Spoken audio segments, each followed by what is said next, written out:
Welcome back to the basement. I'm Steve Lewis. Today we wind up our look at the fourth quarter of 1957 and the year itself with a look at television and news in the months of October, November, and December, and the year-end record charts. And for this finale episode of 1957, in these three cubicles, I've put some of the new and notable record releases from the period. Some of these we've had a chance to discuss, others we haven't. At the very least, it'll give you an idea that there was plenty going on in 1957, some of which we've gotten to, some of which we unavoidably won't be able to touch on. Let's start with a look at the notable events on television in the fall of 1957. Broadcast on Sunday, October 13th was The Edsel Show, a musical special starring Bing Crosby, Frank Sinatra, Louis Armstrong, Rosemary Clooney, Lindsey Crosby, and the Four Preps with a special cameo appearance by Bob Hope. There were features to introduce the new Ford model and plenty of mentions about what a wonderful new vehicle it was. As the pitchman told us, every man should experience the thrill of driving an Edsel, the one really new car of 1958. The Ford Motor Company had unveiled the Edsel to the public back on September 4th on their highly publicized E-Day. Though the Edsel show got great ratings, the car was already experiencing a negative reception. The public didn't seem to know what to make of the car, which was positioned as a mid-priced model, but ended up costing about the same as a Ford Mercury, which was being marketed as more luxurious. Famously, the public didn't like the styling, particularly the vertical front grille, which was described as looking like a toilet seat or an Oldsmobile sucking a lemon. More prosaically, the U.S. auto market in 1957 was already crowded with popular established models, so there was no great opening to launch a new line.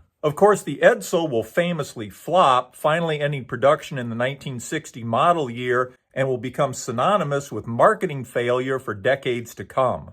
Getting back to television, on November 6th came the Lucy-Desi Comedy Hour. The top-rated I Love Lucy series had ended in May. As Dr. Insomnia pointed out, it had run for 6 seasons, not 5, as I mistakenly said in part 2. Now, the I Love Lucy cast and characters carried on in the first of a series of periodic specials that allowed them to expand on the I Love Lucy format. With more time and a bigger budget, each episode was meant to be more like a mini-movie with more music and big-name guest stars. The first episode, Lucy Takes a Cruise to Havana, is expanded so much that the comedy hour runs for 75 minutes.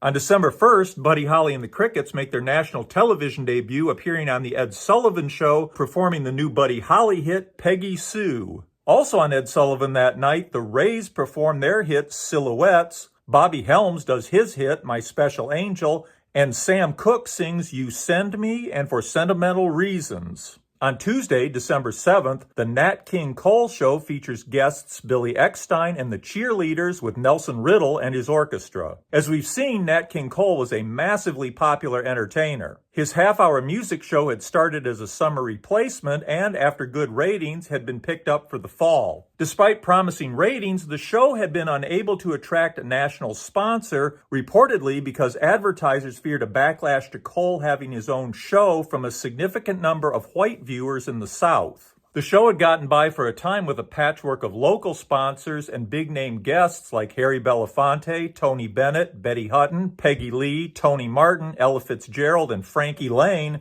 many of whom agreed to work for much less than their usual fee in support of Cole's show. Cole also introduced new talent like 11-year-old Billy Preston, a talented organist and singer. Reportedly, NBC was willing to continue with the program but wanted to move it to a less desirable time slot. Cole thought the new slot would hurt his ratings and was increasingly uncomfortable asking his fellow entertainers to work for less money, so he decided to pull the plug. Tonight's Nat King Cole Show is the final episode.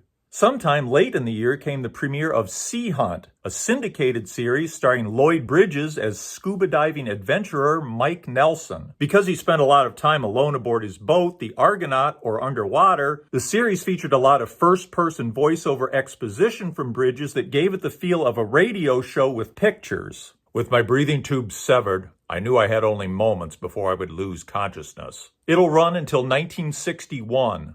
And in news events during the fourth quarter, On October 4th, Sputnik, the first artificial Earth satellite, is launched by the Soviet Union. The satellite is about 23 inches in diameter and weighs about 184 pounds. It emits a beep signal that can be detected from numerous locations on Earth. In the U.S., the unexpected launch is greeted with dismay that the Soviets were the first into space and fear of what else they might decide to send into space and possibly drop on us. In what appears to be an unrelated development, Little Richard, on tour in Australia, announces that he's quitting show business to devote his life to religion.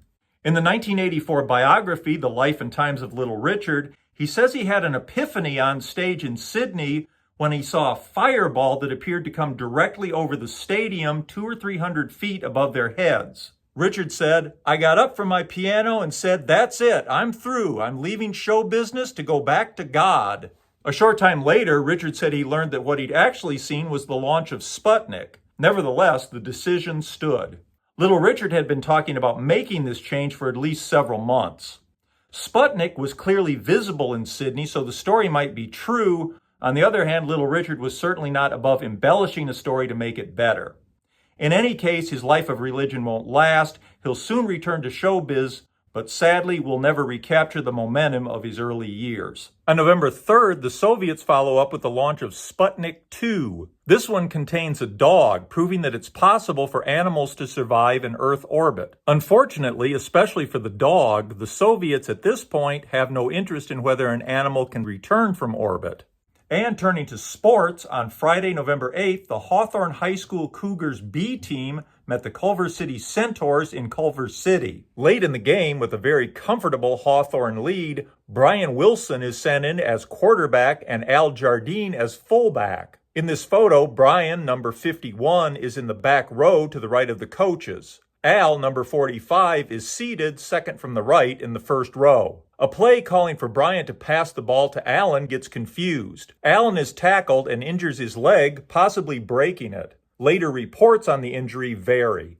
Moving on to records, on the last album chart of the year, December 30th, 1957, we can see that the holiday season had shoppers in a buying mood, with 6 of the top 10 albums being Christmas albums. The new Elvis Christmas album was in its 3rd week at number 1. At number 2, the original cast recording of My Fair Lady. At number 3, Merry Christmas by Bing Crosby. His 1955 album was back in the charts for the holidays and at its 3rd week at its number 3 peak. Christmas Carols by Mantovani was in its 2nd week at number 4. The Around the World in 80 Days soundtrack was at number 5. Now Is the Caroling Season by Fred Waring and the Pennsylvanians was at its number 6 peak. Ricky Nelson's first album, Ricky, was at number 7. It'll spend 2 weeks at number 1 beginning January 20th, 1958. Hymns by Tennessee Ernie Ford was back up the charts to number 8 due to Christmas sales. I can really imagine a lot of people thinking this was just the right gift for a certain kind of grandmother or great aunt. Christmas Hymns and Carols by the Robert Shaw Chorale was at number 9. Perry Como's 1956 album, Perry Como Sings Merry Christmas Music, was back on the charts again this year at number 10. It had hit number 8 on December 16th. At number 11 was Warm by Johnny Mathis with Percy Faith and his orchestra. It'll go to number 2 early in the new year. The King and I soundtrack was at number 12. At number 13 was Smarvelous by Ray Conniff, following up on the hit Swonderful from earlier in the year with more beautiful music renditions of recent American standards. It'll go to number 10 early in 1958. The Oklahoma soundtrack was at number 14, and at number 15, the soundtrack for the film Pal Joey featuring Frank Sinatra. It had hit number 2 on December 7th. And the top 10 singles as 1957 drew to a close. At number 1 was April Love by Pat Boone, the title song from his new movie. At number 2 was At the Hop by Danny and the Juniors. It'll go to number 1 for 7 weeks beginning next week, January 6th, 1958. Buddy Holly's Peggy Sue was at number 3. Having recently had a hit with That'll Be the Day as part of the Crickets, Buddy Holly had gone to number 3 with this single under his own name. Jerry Lee Lewis's Great Balls of Fire was at number 4. It was his second hit single and will spend the next 4 weeks at number 2 behind At the Hop. At number 5 was Raunchy by Bill Justice. Bill Justice had taken this cool and aptly named guitar-led instrumental to number 3 for 2 weeks back on December 16th. Elvis Presley's Jailhouse Rock was at number 6. It had gone to number 1 for 6 weeks beginning November 4th. You Send Me by Sam Cooke was at number 7. It was his first hit single and had been number 1 for the prior 3 weeks. Kisses Sweeter Than Wine by Jimmy Rogers was at number 8. He was already following up on his number 1 hit Honeycomb. This will peak at number 7 next week, January 6th. Silhouette, silhouette, silhouette, silhouette, silhouette, silhouette's tie-o by The Rays had spent 2 weeks at number 3 beginning back on November 4th. It was currently at number 9. And Chuck Berry's Rock and Roll Music was at number 10. It had peaked at number 8 a week earlier. On December 16th, it was officially announced that Elvis Presley would be receiving his draft notice, which arrives from the U.S. Army on December 20th.